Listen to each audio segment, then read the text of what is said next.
Hello students, मैं Sita Soni, assistant professor department of zoology, GHS government PG college Sujangarh. आज हम पेलिमोन का जो है थर्ड वीडियो शेयर कर रही हूँ मैं आपके साथ, जिसके अंदर रेस्पिरेटरी सिस्टम और रेस्पिरेटरी ऑर्गन्स के बारे में हम डिस्कशन करेंगे। पेलिमोन का जो रेस्पिरेटरी सिस्टम है ये सुविकसित प्रकार का होता है और इसमें जलीय श्वसन होता है। जलीय श्वसन के अंतर्गत इसमें निम्न श्वसनांग या रेस्पिरेटरी ऑर्गन्स पाए जाते हैं। 8 जोड़ी गिल या क्लोम, 3 जोड़ी एपिपोडाइट और क्लोम वर्गों के आस्तरण। इस प्रकार से इसमें जो है ये गिल ऑर्गन्स पाए जाते हैं, रेस्पिरेटरी ऑर्गन्स पाए जाते हैं। तो सभी जो श्वसनांग है वो वक्षीय भाग के दोनों पार्श्व में स्थित गिल कोष्ठों में स्थित होते हैं। गिल कोष्ठ अग्र, पश्च व अधर भाग में खुला हुआ, ऊपरी व बाहरी पार्श्व क्लोम वर्ग द्वारा ढका हुआ और भीतरी पार्श्व में इसके वक्ष की संरचनाएं जैसे जैसे एपिमोरोन विद्यमान होती हैं। तो श्वसनांग में जो फर्स्ट है वो है 8 पेयर ऑफ गिल्स या 8 जोड़ी गिल्स या क्लोम। पेलिमोन के दोनों पार्श्व में स्थित गिल कोष्ठों में 8 गिल होते हैं, जैसा कि आप डायग्राम में भी देख रहे हैं, किंतु मात्र 7 ही दिखाई देते हैं, कारण कि एक गिल दूसरे के पीछे छिपा रहता है। प्रत्येक गिल जो होता है वो चित्र के अनुसार हंसिया की आकृति का होता है और आगे से पीछे की ओर गिल स्नेह बड़े होते जाते हैं। अतः प्रथम गिल सबसे छोटा व अंतिम गिल सबसे बड़ा होता है। सभी गिल उनके मध्य स्थित गिल रूट द्वारा वक्ष से जुड़े हुए होते हैं। इसी संयोजक के माध्यम से गिल रुधिर परिसंचरण व तंत्रिका तंत्र से संबंधित होता है। समस्त गिल या क्लोम समचतुर्भुज पत्तियों के समान चपटी गिल प्लेटों की 2 पंक्तियों से बना होता है, जो एक स्पष्ट आधार पर विशिष्ट क्रम में जुड़ी होती है।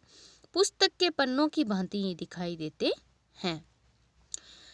अपसारी गिल प्लेटों की दोनों पंक्तियों के मध्य एक गहरी खांच के कारण ये विशिष्ट संरचना निर्मित होती है और प्रत्येक गिल प्लेट की दोनों सतहों पर क्यूटिकल के मध्य एक स्तरीय पारदर्शी तथा वर्णी कोशिकाएं एकांतरित रूप में विन्यासित होती हैं। ऐसी संरचना सेक्शन में त्रिभुजाकार दिखाई देती है। यदि हम इसका सेक्शन देखें तो ये त्रिभुजाकार दिखाई देती है। गिल प्लेटों में रुधिर संचार भी 3 अनुदैर्ध्य रुधिर प्रणालियों या चैनलों से होता है। 2 पार्श्वीय अनुदैर्ध्य चैनल व तीसरा मध्यवर्ती अनुदैर्ध्य रुधिर प्रणालियों या चैनलों से होता है। पार्श्वीय चैनल जो है ये गिल प्लेटों के आधारीय शिरों पर होती है, जबकि मध्यवर्ती चैनल खांच के ठीक नीचे अवस्थित रहती है। दोनों पार्श्व चैनल अनुप्रस्थ संयोजकों द्वारा जुड़े रहते हैं और मध्यवर्ती चैनल सीमांत चैनलों के द्वारा पार्श्वीय चैनल से जुड़ा रहता है। एक साथ देखने पर अनुप्रस्थ संयोजक सीढ़ी के समान दिखाई देते हैं। गिल जो है वो निम्न प्रकार के होते हैं: foot gill, joint gill, side gill, podobranch, arthrobranch और प्लूरोब्रैंक। फर्स्ट इज पोडोब्रैंक या पाद गिल। जब गिल उपांग से जुड़ा होता है तो वह पाद गिल कहलाता है। पेलिमोन के दूसरी जोड़ी मैक्सिलिपीड के कोक्सा से जुड़े गिल पाद गिल कहलाते हैं। इसी प्रकार से पेलिमोन के शरीर के विभिन्न उपांग संधिकारी कला द्वारा शरीर से जुड़े होते हैं। इस संधि के स्थान पर जो गिल जुड़े होते हैं उन्हें संधि गिल या जॉइंट गिल या ऑर्थोब्रैंक कहते हैं। पेलिमोन के तीसरी मैक्सिलिपीड पर दोनों ओर 2 गिलिये लगे होते हैं और ये गिल जो है ये ऑर्थोब्रैंक प्रकार के होते हैं। कि तीसरे प्रकार के जो गिल हैं ये है प्लूरोब्रैंक या साइड गिल या पार्श्व गिल। प्राणी के देह गंडों की भित्ति से जुड़ने वाले गिल पार्श्व गिल कहलाते हैं। पेलिमोन के दोनों ओर के अंतिम 5 गिल्स पार्श्व गिल होते हैं। पांचों चलन टांगों के जुड़ने वाले देह खंडों की पार्श्ववर्ती भित्ति से जो लगे होते हैं। और पेलिमोन के ये सभी गिल जो है वो एपिपोडाइट्स के सहित निम्न क्लोम सूत्रों के माध्यम से निरूपित इनको किया जाता है। इनके जो क्लोम सूत्र जो है इनके द्वारा इनको निरूपित किया जाता है, जैसा कि आपको इस सारणी के अंदर स्पष्ट रूप से दिखाई दे रहा है।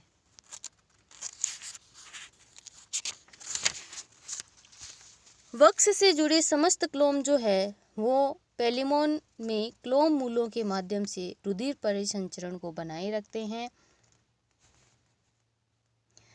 और अशुद्ध रुधिर एक अभिवाही या एफरेंट ब्रेंकियल चैनल द्वारा गिल में प्रवेश करता है, जो एक अनुप्रस्थ संयोजक में खुल जाती है। रुधिर पार्श्व चैनल से होता हुआ सीमांत चैनल में होकर मध्यवर्ती चैनल में पहुंचता है। गिल में इस बहाव के पश्चात अनॉक्सीकृत रुधिर ऑक्सीजनित हो जाता है, अर्थात अशुद्ध से शुद्ध बन जाता है। मध्यवर्ती चैनल से फिर रुधिर एक अपवाही या एफरेंट ब्रेंकियल चैनल द्वारा पेरिकार्डियम से में हृदय तक पहुंचाया जाता है। श्वसन की विधि या रेस्पिरेटरी मैकेनिज्म जो है वो इस प्रकार है कि दोनों ओर के गिल कोष्ठों में समस्त गिल निरंतर जल के संपर्क में रहते हैं। पेलिमोन के गमन के समय भी गिल कोष्ठों में उपस्थित जल सदा बदलता रहता है। इसके साथ ही बेलर अंग यानी स्केफोग नेथाइट के आगे पीछे होने से गिल कोष्ठों से जल अनवरत आगे की ओर धकेला जाता है। यह क्रिया बेलर अंग की चप्पू सदृश क्रियाओं द्वारा होती रहती है तथा मैक्सिलिपीड्स के एक्सोपोडाइट भी इस कार्य में सहायता करते हैं।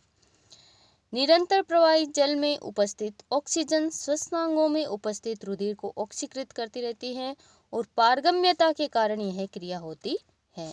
इस प्रकार गैसीय विनिमय की क्रिया जल में संपन्न की जाती है। ब्लड सर्कुलेटरी सिस्टम या रुधिर परिवहन तंत्र। पेलिमोन में रुधिर परिसंचरण तंत्र खुले प्रकार का होता है। इस कारण से इसमें रुधिर कोशिकाएं नहीं होती है। परिवहन माध्यम से देहगुह्य अंग सीधे संपर्क में रहते हैं। छोटे बड़े सभी प्रत्यंगों के मध्य स्थलों में रुधिर भरा रहता है। इन रुधिर माध्यमों से भरे बड़े स्थानों को रुधिर पात्र एवं छोटे स्थानों को लेकुनी कहते हैं। इसलिए प्रोन का यह तंत्र लेक्यूनर प्रकार का माना जाता है। लेक्यूनर प्रकार का रक्त परिवहन तंत्र। परिसंचरण तंत्र को निम्न भागों में हम डिवाइड कर सकते हैं: blood, pericardium, heart, arteries, blood sinus और blood channels. First is blood, रुधिर। पेलिमोन का जो रुधिर है वो जल के जैसा पतला रंगहीन होता है। अमीबीय कोशिकाएं इसमें पाई जाती है जो कि फेगोसाइट्स का कार्य करती है और सूक्ष्म जीवों से यह सुरक्षा प्रदान करती है। लाल रंग की कोशिकाएं इसमें नहीं पाई जाती, लेकिन हीमोग्लोबिन के समान कार्यशील हीमोसाइनिन नामक इसमें श्वसन वर्णक पाया जाता है। हीमोसाइनिन में धात्विक भाग जो है वो कॉपर होता है। इसके कारण ऑक्सीजनित रुधिर जो है वो हल्का नीला दिखाई देता है। प्रोन के रुधिर की एक प्रमुख विशेषता ये है कि इसके अंदर स्कंदन की क्षमता पाई जाती है। यह गुण इसमें पाए जाने वाले यौगिक जुनेराथिन के कारण होता है। तो प्रोन का जो ब्लड होगा उसमें हीमोसाइनिन होगा और जो धातु होगा वो कॉपर, और इसके रंग, ब्लड का जो रंग है वो नीला होता है, ऑक्सीजनित रक्त। और इस का जो ब्लड होता है इसके अंदर स्कंदन की क्षमता पाई जाती है जो कि जुनेराथिन के कारण होती है। पेरिकार्डियम, इसे पेरिकार्डियल कोटर भी कहते हैं, पृष्ठीय वक्ष भित्ति के नीचे तथा हिपेटोपेंक्रियाज व जननांगों के ऊपर स्थित चौड़ा स्थल होता है। इसके फर्श पर एक पतला क्षैतिज पट्ट स्थित होता है। इसमें हृदय को सादे रखा जाता है और रुधिर चैनल रुधिर को सादे रखता है। इसमें रुधिर चैनल रुधिर लाती है। संपूर्ण कोटर में सदा रुधिर भरा रहता है। हृदय हृदय जो है पेलिमोन का वह त्रिकोणीय होता है। पेशीय टर्गल कटकों से के नीचे वक्ष गुहा के मध्य पृष्ठ सतह पर पेशीय सूत्रों से पेरिकार्डियम में सदा रहता है। त्रिभुजाकार हृदय के त्रिभुज का शीर्ष आगे व आधार जो है पीछे रहता है। इसके शीर्ष से पाइलोरिक आमाशय तक एक मध्यवर्ती अनुदैर्ध्य कार्डियो पाइलोरिक सूत्र तथा आधारीय दोनों पार्श्वों से दो पार्श्वीय सूत्र देह भित्ति तक जाते हैं। हृदय की अत्यधिक लचीली मोटी व पेशीय भित्ति में कपाट युक्त 5 जोड़ी छिद्र होते हैं जिनसे रुधिर इसमें प्रवेश करता है। 5 जोड़ी कपाटीय छिद्रों में प्रथम जोड़ा पृष्ठीय, दूसरा अधरीय, तीसरा पश्च, चौथा अग्रपार्श्वीय एवं पांचवा जो है वो पश्च पार्श्वीय तल पर स्थित होता है। धमनियां पेलिमोन के अंदर जो धमनियां हैं वो दृढ़ पेशी युक्त मोटी भित्ति की और नलियों के समान हृदय से निकलकर शरीर के विभिन्न भागों को रुधिर भेजती है। प्रमुख धमनियां जो है इस प्रकार है। प्रथम जो धमनी है वो है मीडियम ऑप्थेल्मिक धमनी। हृदय के अग्रशीर्ष भाग से अकेली निकलने वाली रुधिर धमनी मीडियम ऑप्थेलिक धमनी कहलाती है। ये केरापेस के नीचे वृक्क कोश के साथ साथ ग्रसिका के पार प्रारंभ क्षेत्र तक जाती है तथा ग्रसिका पर आने वाली दोनों एंटीनरी धमनियों से जुड़ जाती है। नंबर 2 जो धमनी है वो है एंटीनरी। हृदय के शीर्ष भाग से ही मीडियन ऑप्थेल्मिक के पार दोनों पार्श्व से एक एक एंटीनरी धमनी निकलती है जो मैंडिबल की पेशियों की बाहरी सीमा पर होती हुई तिर्यक रूप से आगे बढ़ती है। 3 शाखाएं दोनों तरफ निकलती है जो क्रमशः पेरिकार्डियल, गैस्ट्रिक और मैंडिबुलर कहलाती है। ये आगे बढ़ती हुई एवं पृष्ठ एवं अधर शाखाओं में विभक्त हो जाती है। पृष्ठ शाखा ऑप्टिक धमनी निकलती हुई दूसरी ओर की अपने समान पृष्ठ शाखा से मिलकर एक वृत्तीय पास का निर्माण करती है। इसे सर्कुलस सिफेलिकस कहते हैं। वृत्तीय पास के रूप में जुड़ने से पहले ये दोनों ओर एक एक रोस्ट्रल धमनियां निकालती है। दोनों ओर की अधर शाखाएं भी विभक्त होकर एंटीन्यूल, एंटीना और वृक्क अंगों को यहाँ से ये जाती है।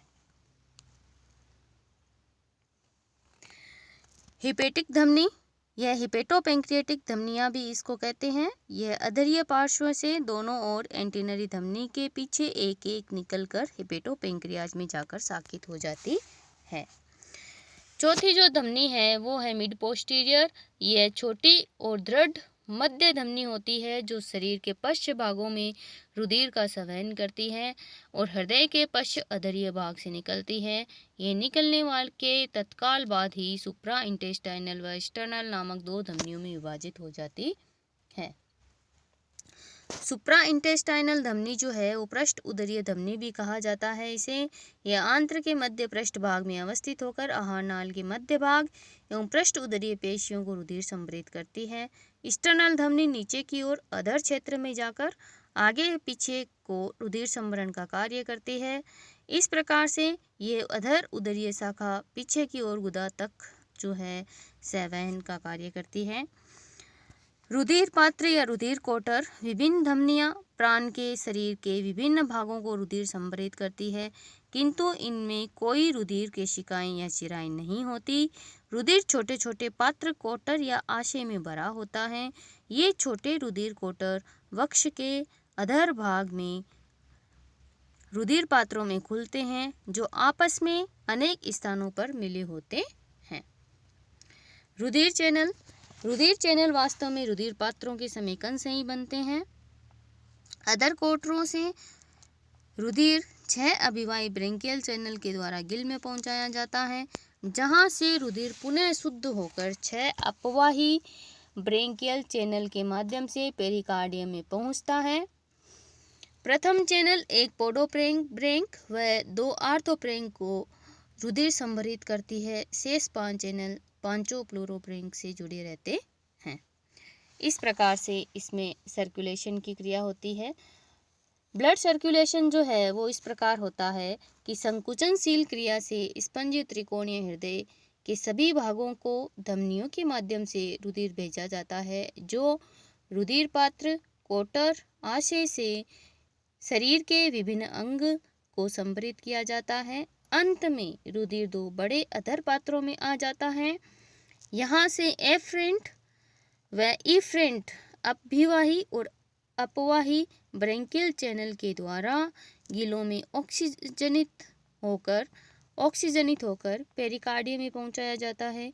पेरिकार्डियल साइनस में ओस्टिया के द्वारा संकुचनशील हृदय में पहुंचकर परिसंचरण को प्रभावी बनाए रखने का कार्य करता है। इस प्रकार से ये ब्लड सर्कुलेशन की क्रिया जो है वो पेलिमोन में कंप्लीट होती है। Okay students, thank you.